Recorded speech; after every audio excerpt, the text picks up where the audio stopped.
আসসালামু আলাইকুম ফ্রেন্ড, আশা করি আপনারা তো সবাই ভালো আছেন এবং আল্লাহর রহমতে আমি অনেক ভালো আছি। তো প্রথমে হচ্ছে আমার কিউট কিউট দুটো বাবুকে দেখেই বুঝতে পারছেন যে তারা কি করছে। তো আমি এখন কবুতরের ঘরের মধ্যে আসলাম, আর এক ভাই কমেন্ট করেছিল আমার কতগুলো কবুতর আছে এবং কবুতরগুলোকে দেখানোর জন্য, কিন্তু কবুতরগুলোকে একসঙ্গে ঠিকঠাক দেখানো যাচ্ছে না, কেননা দেশি কবুতর আর ফেন্সি কবুতর বুঝতেই পারছেন তারা সব জায়গায় সব সময় থাকে না, কেউ কেউ আসে কেউ কেউ আসে না, বাইরে ঘুরে বেড়ায়। তো আমার প্রায় 9 জোড়ার মতো কবুতর আছে, তার মধ্যে ফেন্সি আছে 3 জোড়া আর বাদ বাকি সবগুলো দেশি। আরও কিছু বাচ্চা আছে, বাচ্চাগুলোকে ধরে নিই আমি, তো ওগুলো অ্যাডাল্ট হয়নি তো ওই জন্য ধরে নিই। আর আমার রানিং ডিম বাচ্চা করার মতো 3 জোড়া কবুতর, তারা ডিম বাচ্চা করছে, ওদেরই বাচ্চা কাচ্চা নিয়ে অতগুলো হয়েছে। তো আরও ছিল 1 জোড়া কবুতর, ওরা ডিম দিচ্ছিল না, ওরা হচ্ছে বাঞ্জা কবুতর ছিল, তো ওরা বেশ উড়িয়ে চলে গেছে, ওই জন্য আমি তাদের আটকাইনি। কিন্তু এই যে এটা হচ্ছে আমার মেন পেয়ার, এটা হচ্ছে দেশি 1 জোড়া কবুতর স্টিফান এবং ওনার ওয়াইফ, বুঝতেই পারছেন। আর ওগুলো হচ্ছে ফেন্সি কবুতর, আর 1 জোড়া কবুতর আছে, ওরাও এখানে ডিম দিয়েছে। এই যে এটা হচ্ছে 1 জোড়া কবুতর, এটা সুন্দরী কবুতর, এরাও মাসাল্লাহ ডিম দিয়েছে। ইনশাল্লাহ চাইলে ডিম থেকে বাচ্চা ফুটবে। এবং আরেক জোড়া কবুতর, এই যে এখানে 1 জোড়া কবুতর ডিম দিয়েছে। তো বেশ আমার কবুতরগুলো বেশ ভালোই ডিম বাচ্চা করে, কিন্তু ফেন্সি কবুতরগুলোর এখনও আজ পর্যন্ত আমি ঠিকঠাক ডিম বাচ্চা পাইনি। তো আরও কিছু কিছু কবুতর আছে, ওরা সেমি অ্যাডাল্ট হলো, মানে কিছুদিনের মধ্যে হয়তো আর 1 মাসের মধ্যে অ্যাডাল্ট হয়ে যাবে। তো এখন তারা সেমি অ্যাডাল্ট, কেবলই তাদের 8 পর 9 পর করে হয়েছে। ওগুলো হচ্ছে দেশি কবুতর, আর ফেন্সি কবুতরগুলো যেগুলো আছে এগুলো হচ্ছে বাচ্চা কবুতর এটা। আর 2 জোড়া ফেন্সি কবুতর হচ্ছে আমার রানিং, তারা ডিম টিম করছে, কিন্তু বাচ্চা হয়েছিল 2বারে, কিছু কারণের জন্য টিকাতে পারিনি।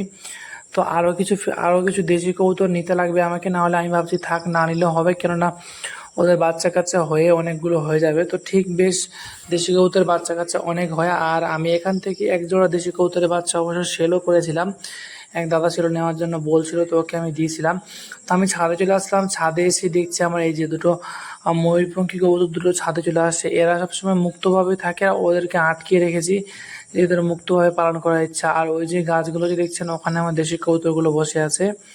তো দেশি কবুতরগুলো অনেক চঞ্চল টাইপের, এখানে সেখানে উড়িয়ে উড়িয়ে বেড়ায়, আর এরা হচ্ছে একটু শান্ত প্রকৃতির, মানে তেমনটা না, খুব স্বাভাবিক টাইপের। অত্যন্ত গরম আমার দিকে, প্রচণ্ড গরম, মানে গরমে একাকার, সবারই কষ্ট, পশু পাখিদের কবুতরদের সবারই কষ্ট, গরমের জন্য সবাই অনেক কষ্টে আছে। তো তার মধ্যে আমি দেখাচ্ছি আমার যে কিছু কবুতর গেছে ওইদিকে খেতে। আর পুরনো বাড়িতে আমাদের অনেকগুলো দেশি কবুতর আছে, প্রায় অনেক জোড়ার মতো কবুতর, সেখানে তারা নিয়মিত কন্টিনিউ ডিম বাচ্চা অলরেডি পায়। আর আমি আপনাদেরকে একটা ভিডিও দেখাবো, পুরোনো বাড়ির একটা ভিডিও আমি আপনাদেরকে দেখাইছিলাম, আমাদের যেটা আগের বাড়ি ছিল সেখানকার। তো আপনাদেরকে আরও একবার দেখানোর চেষ্টা করব আমাদের ওই বাড়িতে এই দেশি কবুতরের কীরকম একটা মহল, বা ধরতে গেলে এরকম অবস্থা, অনেক অনেক দেশি কবুতর আছে সেখানে। আর আমরা বেশিরভাগ দেশি কবুতর পালন করে অভ্যস্ত। ফেন্সি আমি নতুন প্রথম, আমাদের ফেন্সি আমি প্রথম পালন করেছি, কেননা ফেন্সি কবুতর সেরকম কেউ ততটা পালনও করেনি।